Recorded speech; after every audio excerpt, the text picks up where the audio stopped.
নমস্কার বন্ধুরা, বিনা রান্নাঘরের সকলকে স্বাগতম। আজকে আমি নিরামিষ পালং পনির বানাবো। এই যে এখানে ধনে গাছ বসিয়েছি আর এখানে পালং শাক। আমি পালং শাক আর ধনে পাতা দু রকমই আমি তুলে নেব।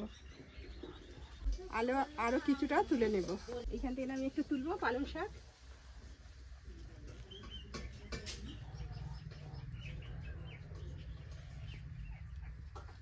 এই যে এক মুঠির মতো আমি পালং শাক তুলে নিয়েছি। এবার আমি ধনিয়া পাতা তুলে নেব। এই যে কিছুটা ধনে পাতা আর পালং শাক তুলে নিয়েছি। এগুলো নিজেরাই আমরা ঘরে চাষ করেছি।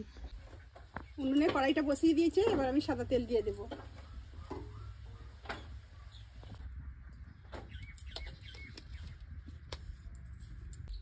কড়াই তেলের উপর আমি একটু সামান্য নুন দিয়ে দেবো আর একটুখানি হলুদ দিয়ে দেবো।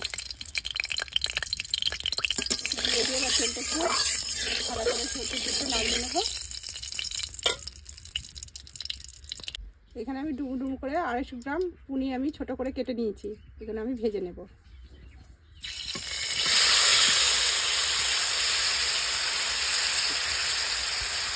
একটু হালকা করে আমি ভেজে নেব। পনিরটা আমি হালকা করে ভেজে নেব, তবে টেস্টটা ভালো হবে। পনিরটা ভাজা হয়ে গেছে, আমি এবার তুলে নেব।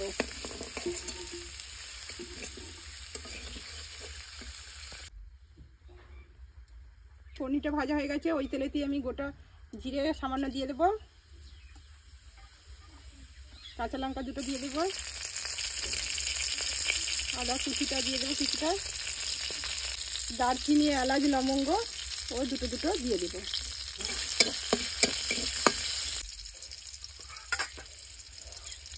একটা টমেটো কুচিয়ে রেখেছি, সেটাও দিয়ে দেবো।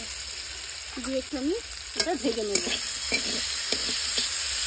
পালং শাক ও ধনিয়া পাতা ভালো করে ধুয়ে নিয়েছি, ওগুলো কড়াতে দিয়ে দেবো ওর সঙ্গে।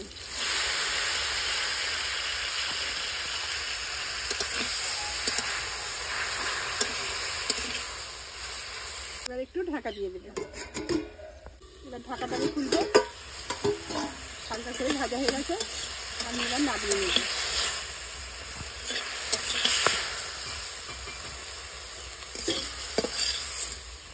এটা আমি হালকা করে ভেজে নিয়েছি, এবার ঢেলে নিয়েছি। ঠান্ডা হয়ে গেলে এটা আমি মিষ্টিতে পেস্ট করে নেব। কড়াই আমি তেল দিয়ে দিয়েছি। এবার 1 চামচ লঙ্কা গুঁড়ো দিয়ে দেবো, 1/2 চামচ হলুদ গুঁড়ো দিয়ে দেবো, ধনে গুঁড়ো 1 চামচ দিয়ে দেবো আর জিরে গুঁড়ো 1 চামচ দিয়ে দেবো। দিয়ে এটা একটু ভেজে নেব। নিয়ে এর সঙ্গে মিক্সিতে পেস্ট করে নিয়েছি পালং শাকটা, এটাও আমি দিয়ে দেব।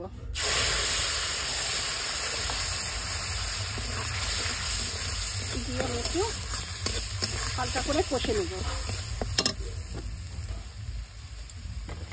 বাটিটা ধুয়ে সামান্য জল দিয়ে দেব। দিয়ে একটু ভালো করে কষিয়ে নেব।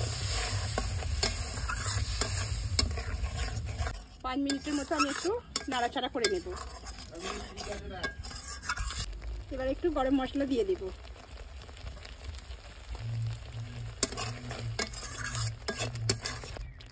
ভেজে রাখা পনিরটা দিয়ে দেব।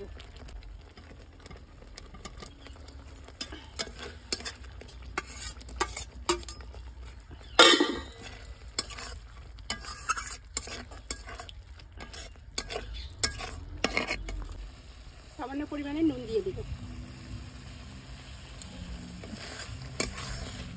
ভালো করে বসে নিয়েছি, এবার দিয়ে দেব।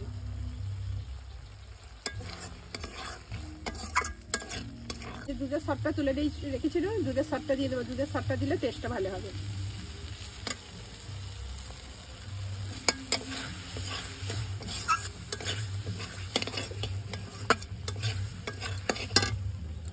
এবার আমি ঢেলে নেব।